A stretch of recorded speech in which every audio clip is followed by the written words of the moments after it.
ये अंधकार के प्रतीक जो विपरीत भावनाएं जिनको हम कहते हैं, ये अंधकार के प्रतीक हैं। ये डार्कनेस जिसको हम कहते हैं, अंधेरा जिसको हम कहते हैं, तो ये अंधेरा मन में भी छाया हुआ है और आत्मा भी अंधकार में है। आत्मा और मन दोनों को रोशन करने की यहाँ पर बात हो रही है। अपनी आत्मा का भी संवारना है, अपने मन को भी दुरुस्त रखना है। आत्मा जो जन्मों जन्मों से नाना शरीर धारण करती आ रही है, क्योंकि इस आत्मा को अपने निज रूप की पहचान नहीं है, निज घर की पहचान नहीं है। जैसे भगवान कृष्ण ने कहा कि इसी कारण ये आत्मा शरीर बदलती रहती है, जैसे शरीर के लिए हम वस्त्र बदलते रहते हैं, आत्मा के लिए भी शरीर वस्त्र है और ये आत्मा भी शरीर बदलती रहती है। जम जम मरे मरे फुन जमे, बहुत सजाए प्या देश लम्हे, कादर करीम ना जाना जे तो तिल पीड़े जो कहानियाँ। कि ये chain of births and rebirths, it continues endlessly ever. लेकिन केवल और केवल ये पहलू नहीं है। भगवान कृष्ण ने ये भी बात कही है कि अगर आत्मा मुझ अविनाशी को मेरे असल रूप में जान लेती है तो वही आत्मा मोक्ष और मुक्ति की पात्र बन जाती है। मोक्ष और मुक्ति का मतलब कि वही जन्मना और मरना, शरीर धारण करना, उनसे निजात हासिल हो जाती है।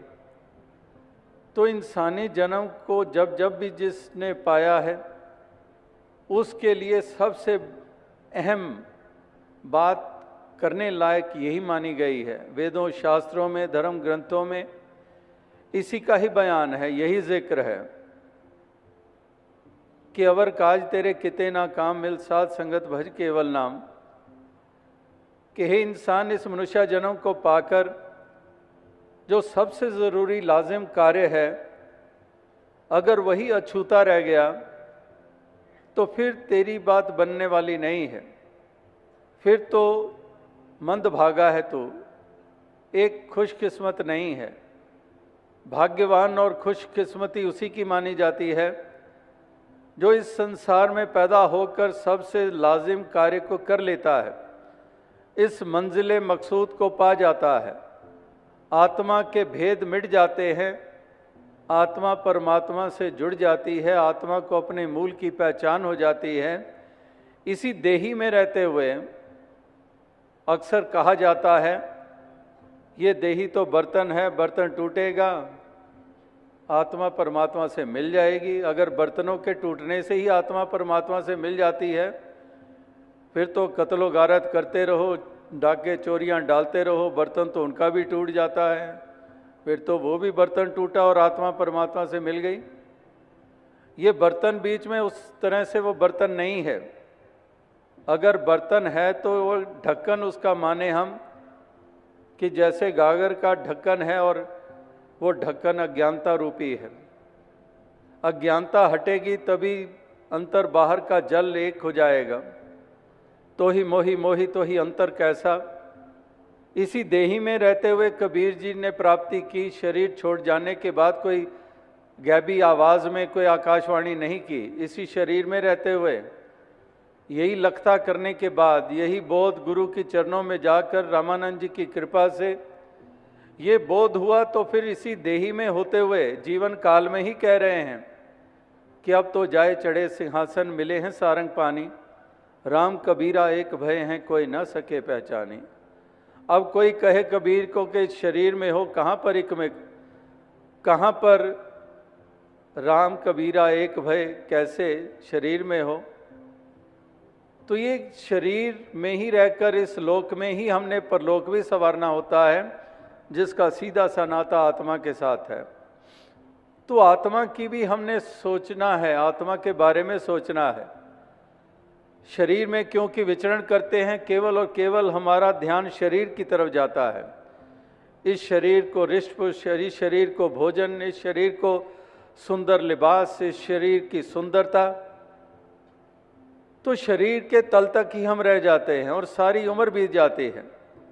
अगर शरीर के तल तक ही रहना है फिर तो 84 लाख योनियां भी तो शरीर के तल पर ही, भोजन वो भी, जितने भी योनियां जिसको हम कहते हैं, पशु कहते हैं, जानवर कहते हैं, पंछी कहते हैं, कीड़े मकोड़े कहते हैं, भोजन वो भी करते हैं, संतान उनके भी होती है, औलाद उनके भी होती है, भय वो भी खाते हैं, जन्मना और मरना उनके साथ भी जुड़ा हुआ है।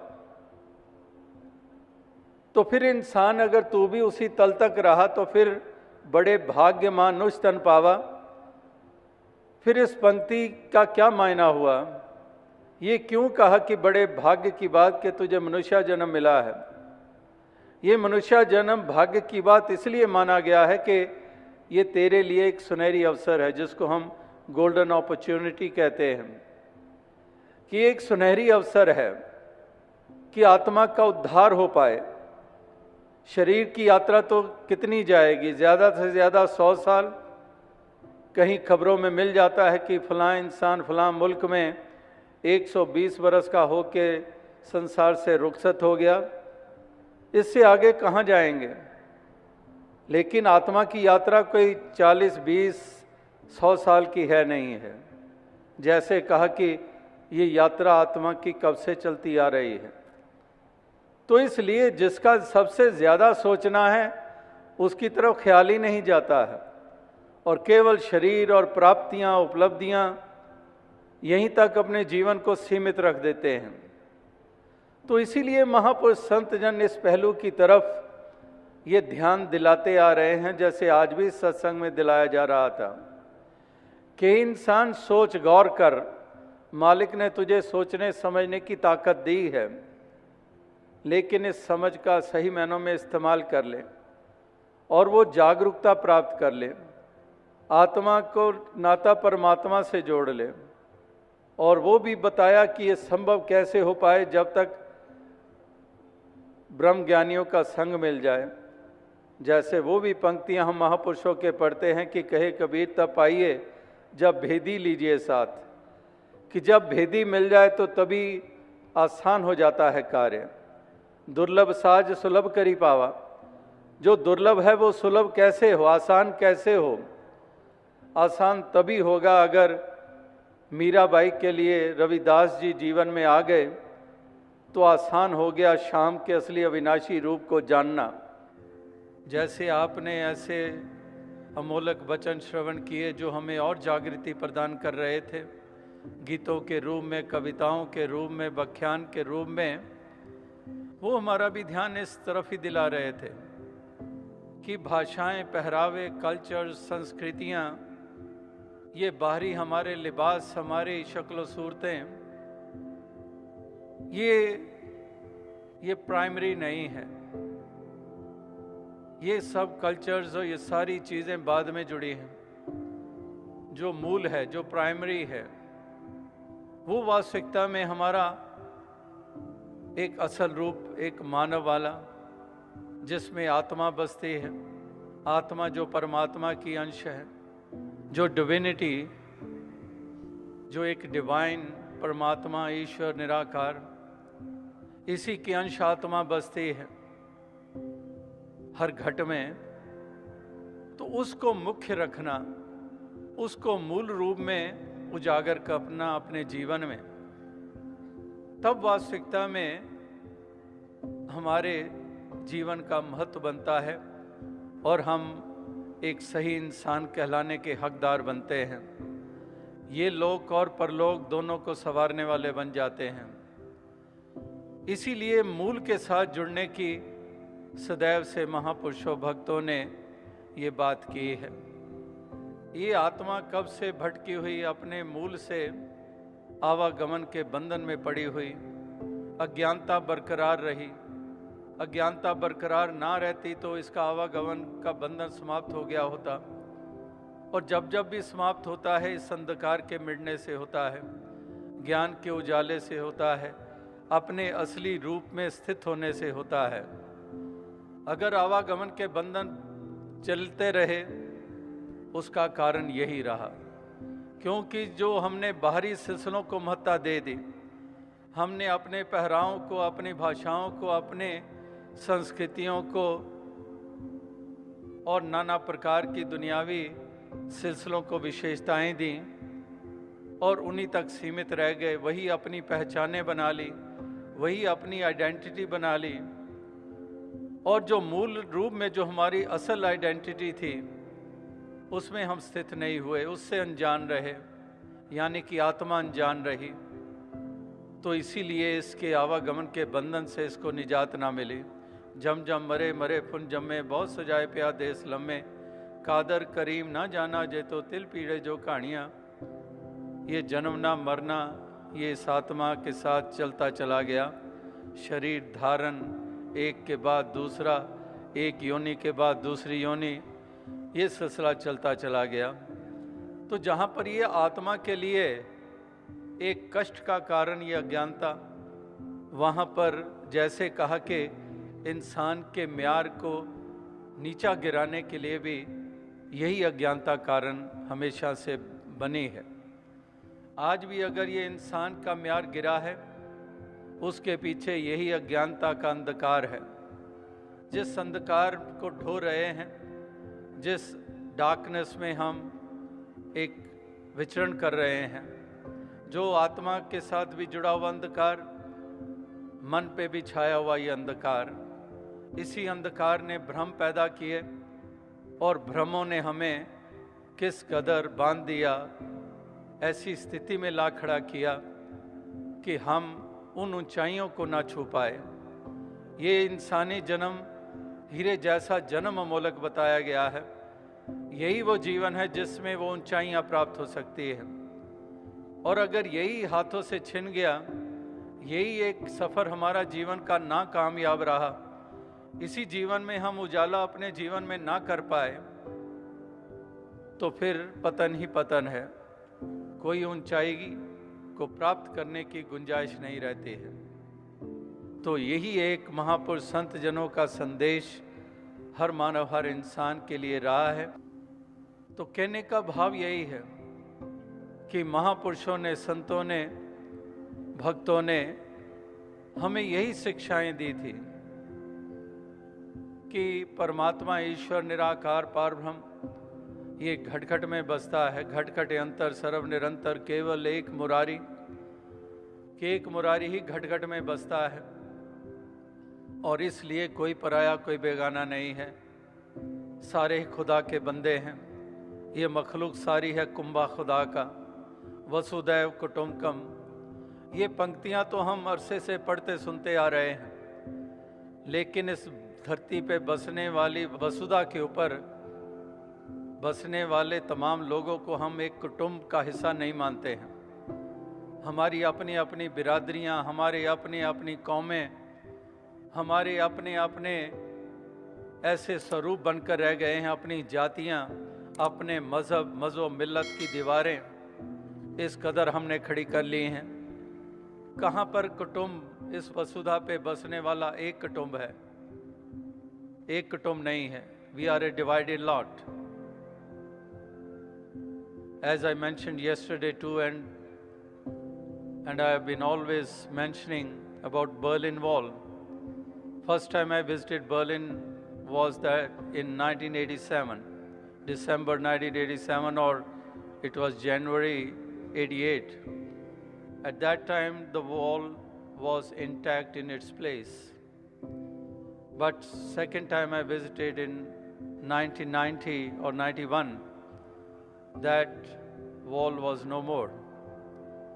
And few years after that, once again when I visited Berlin, I saw so much graffiti was done on various pieces of walls which are still maintained, which reminds us about once that wall which was dividing. And those lines just got engraved deep in my heart, in my thought, and those lines were that this world is too small for walls. that our world is too small for walls. And just few days back, that is 8th of November, an event was organized in Berlin where I was invited to be one of the speakers. But because of this event and the dates were so close, so I couldn't make it, and the theme of that event and that seminar was also this, that the world without walls. So saints and sages, they never divided us. As a saying goes, that builders, they often say that larger stones do not lie well without the lesser ones. If you place few stones, bigger stones to create a wall or you construct a house, you require small stones too to fill the gaps, to make them steady. Means that even those small stones have a value. They have their importance. So we have not to look down upon others.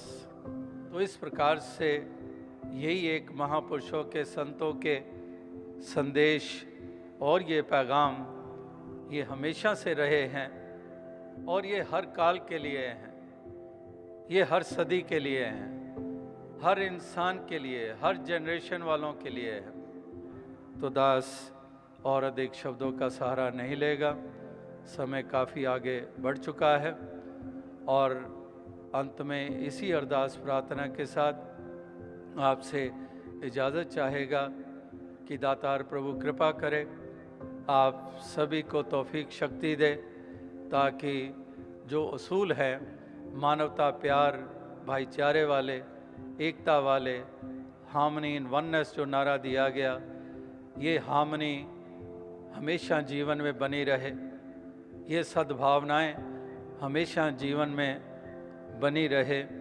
और इस प्रकार से जो जैसे कहा भी है कि harmony makes small things grow and lack of it makes greater things decay. तो ये हार्मनी, ये मिलवर्तन, ये सद्भावना, ये हमारे मन में बनी रहे। Harmony between the mind, body, soul, ये इस प्रकार से हार्मनी हमारे अपने एक वजूद में बनी रहे, क्योंकि कई दफ़ा हम अपने आप में हार्मनी में नहीं होते हैं। तो इसी तरह से हम अपने आप में भी हार्मनी में रहें और चारों तरफ हार्मनी भरा वातावरण स्थापित करने में भी अपने योगदान देते चले जाएं। इन्हीं शब्दों से दास साहब से इजाज़त चाहेगा। सत्संगत जी, धन्य।